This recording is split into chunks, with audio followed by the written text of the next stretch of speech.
নমস্কার বন্ধুরা, আমি রামপ্রসাদ আপনাদের আজকে দ্বিতীয় ক্লাস নিতে চলেছি। আজ আপনারা দ্বিতীয় ক্লাস বুঝতে পারবেন কার কী রাশি। আপনাদের নিজেদের কুষ্টি নিজেরাই বিচার করুন। দেখলে এটা সম্পূর্ণ দেখলে আপনারা বুঝতে পারবেন রাশি কার কী রাশি। আপনারা যে যার কুষ্টিটা খুলে বসুন, এবং দেখুন আজকে রাশি কার কী রাশি। আজকে এই ভিডিওটা দেখলে সম্পূর্ণ দেখলে বুঝতে পারবেন। এই যে আজকে যে যার কুষ্টি আজকে দেখলেই আপনারা বুঝতে পারবেন কার কী রাশি। এই সম্পূর্ণ ক্লাসটা যদি আপনারা দেখেন, যে যার রাশির জন্য আর কাউকে বলতে হবে না যে আমার কি রাশিটা একটু বলে দেবেন অমুক, কোনো অ্যাস্ট্রোলজার কাছে যে বলবেন যে রাশি আমার কি রাশি একটু দেখুন না অমুক, এইসব কিছু বলতে হবে না। আজকে এই ভিডিওটা দেখলেই আপনারা বুঝতে পারবেন কার কী রাশি। এইটা হচ্ছে মেষ। এই যে 12টা ঘর আছে, এই 12টা ঘরের প্রথম কালপুরুষের প্রথম রাশি হচ্ছে মেষ। এইটা হচ্ছে বৃষ,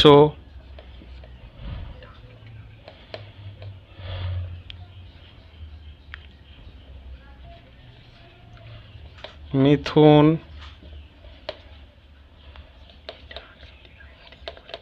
কর্কট, সিংহ। এটা আমি আগের ক্লাসেতে বলেছিলাম, আপনাদের নিশ্চয় মনে আছে। এই ঘরটা হচ্ছে কন্যা, তুলা, বৃশ্চিক, ধনু, মকর, কুম্ভ, মীন। এই রাশিগুলো কিন্তু ফিক্সড, কিন্তু এদের অধিপতি গ্রহ আলাদা। যেমন মেষের হচ্ছে মঙ্গল,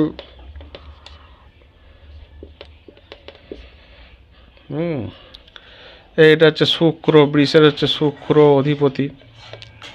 এই ক্লাসটা দেখলে আজকে আপনারা বুঝতে পারবেন, এই অধিপতি গ্রহগুলোও আপনারা বুঝতে পারবেন।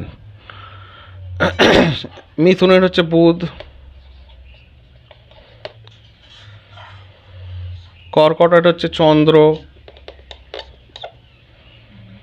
সিংহের অধিপতি হচ্ছে রবি, আবার কন্যার অধিপতি হচ্ছে বুধ, তুলার অধিপতি হচ্ছে শুক্র, বৃশ্চিকের অধিপতি মঙ্গল, ধনুর অধিপতি হচ্ছে বৃহস্পতি, মকরের অধিপতি হচ্ছে শনি, কুম্ভরও শনি, আর মীনের অধিপতি হচ্ছে বৃহস্পতি। এগুলো কিন্তু যে যার কিন্তু ফিক্সড আমাদের। তা এই 12টা রাশির মধ্যে প্রত্যেকের দেখবেন ঠিকুঞ্জিটা খুলে দেখবেন, এই যে 12টা ঘর আছে, এই 12টা ঘরের মধ্যে যে কোনো একটা জায়গায় ল বলে লেখা আছে। এই ল বলে লেখা আছে, অথবা লগ্ন, অথবা এমনি একটা ঘরেতে এই রকম একটা দাগ দেওয়া থাকবে। ঠিক আছে, তো যেখানেই ল লেখা থাকবে সেটাই হচ্ছে লগ্ন। আচ্ছা, আর চন্দ্র, যেখানে চন্দ্র চং বলে লেখা থাকবে, দেখবেন চং বা চন্দ্র,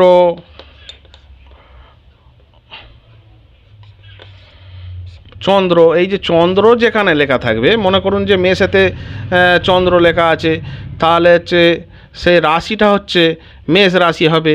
বৃষেতে যদি চন্দ্র লেখা থাকে, এই যে চন্দ্র কথাটা যদি লেখা থাকে, তাহলে বৃষে হচ্ছে চন্দ্র, তাহলে বৃষ রাশি হবে।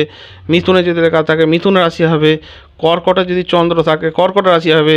সিংহেতে যদি চন্দ্র থাকে তাহলে সিংহ রাশি হবে। কন্যাতে যদি চন্দ্র লেখা থাকে তাহলে কন্যা রাশি হবে। তুলাতে যদি চন্দ্র লেখা থাকে তাহলে হচ্ছে তুলা রাশি হবে। এই রকমভাবে আপনারা একটু নিজেদের কুষ্টিগুলো খুলে আপনারা দেখুন, দেখবেন আপনারা নিজেরাই নিজেদের রাশি আপনারা বুঝতে পারছেন কোন দিকে কোথায় আছে রাশিটা, চন্দ্র কোথায় আছে, তাহলে সেটাই হচ্ছে আমাদের জাতকুণ্ডলীর রাশি নির্বাচন করা হয়। নমস্কার।